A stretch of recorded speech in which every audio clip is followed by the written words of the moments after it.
حضرت امام بری سرکار رحمۃ اللہ علیہ کا نام مبارک ہے شاہ عبد اللطیف قادری، اور آپ کی شہرت ہے حضرت امام بری سرکار سے۔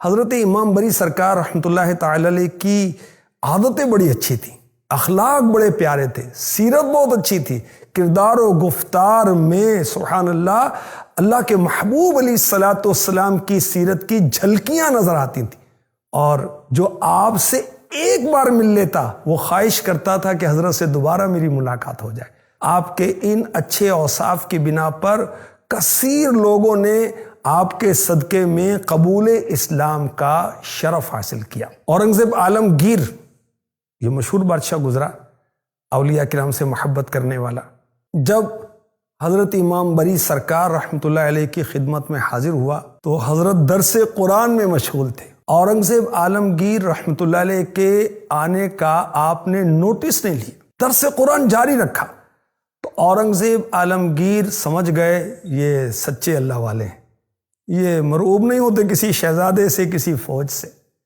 اب حضرت امام بری سرکار رحمۃ اللہ علیہ نے اورنگزیب عالمگیر کی دلی کیفیت جان لی، اور اورنگزیب عالمگیر کو دیکھ کر کہا الا ان اولیاء اللہ لا خوف علیہم ولا هم یحزنون، سن لو بے شک اللہ کے ولیوں پر نہ کچھ خوف ہے نہ کچھ غم۔ حضرت امام بری سرکار رحمۃ اللہ علیہ نے قرآن پاک کی تلاوت کی اور درس و تدریس میں مشغول ہو گئے۔ اورنگزیب عالمگیر کچھ دیر تک آپ کو دیکھتا رہا، پھر اس نے قرآن پاک کی تلاوت پڑھی۔ لوگ خود دیکھیں جی، یہ شہزادے اور بادشاہ بھی قرآن پاک کی تلاوتیں کرتے تھے۔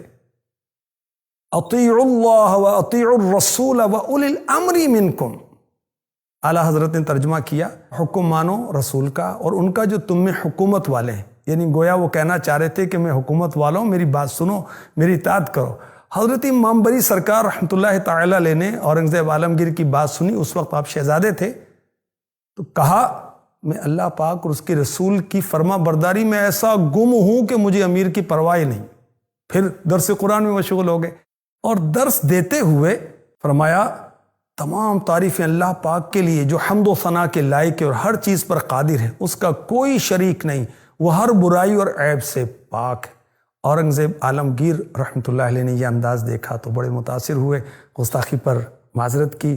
حضرت امام بری سرکار رحمۃ اللہ علیہ نے معاف فرماتے ہوئے دعائے خیر سے نوازا، اور جب اورنگزیب عالمگیر نے ریکویسٹ کی کہ مجھے نصیحت کیجیے تو سبحان اللہ حضرت امام بری سرکار رحمۃ اللہ تعالی علیہ نے دعا کی کثرت کرنے کی تاکید کی، نصیحت کی، اور کہا کہ جو شخص اللہ پاک سے دعا نہیں مانگتا اللہ اسے ناراض ہوتا ہے۔ دعا مومن کا ہتھیار ہے، دعا قبولیت کا یقین رکھ کر مانگنی چاہیے۔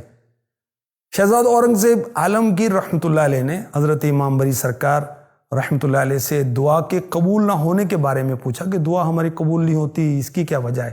فرمایا کہ دعا کی قبولیت کے لیے حلال رزق بہت ضروری ہے۔ فرمایا کہ دعا کی قبولیت کے لیے ایک شرط یہ بھی ہے کہ انسان ہر وقت اپنے گناہوں کا اعتراف کرتا رہے، اپنی غلطیوں پر اللہ سے معافی مانگتا رہے، آئندہ کے لیے گناہوں سے بچنے کی کوشش کرتا رہے۔ اس طرح انسان کی دعا قبول بھی ہوگی اور وہ گناہوں سے بھی بچا رہے گا۔ حضرت امام بری سرکار رحمۃ اللہ علیہ نے فرمایا ان قریب تم ہندوستان کے بادشاہ بنو گے، یاد رکھنا جب تک رزق حلال نہیں کماؤ گے، اپنی اولاد کو اچھی روزی نہیں کھلاؤ گے، تمہاری دعا قبول نہیں ہوگی۔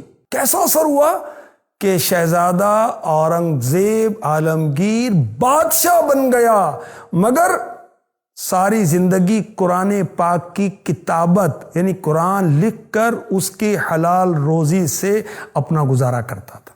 اللہ اکبر۔ حضرت امام بری سرکار رحمۃ اللہ علیہ کے القابات ہیں شیخ المشائخ، سلطان السالکین، رئیس العاشقین، شیخ العارفین، پاک و ہند کے سلسلہ عالیہ قادریہ کے مشہور اولیاء میں سے آپ ہیں، سید گھرانے سے نسب ملتا ہے حضرت علی رضی اللہ تعالی عنہ سے۔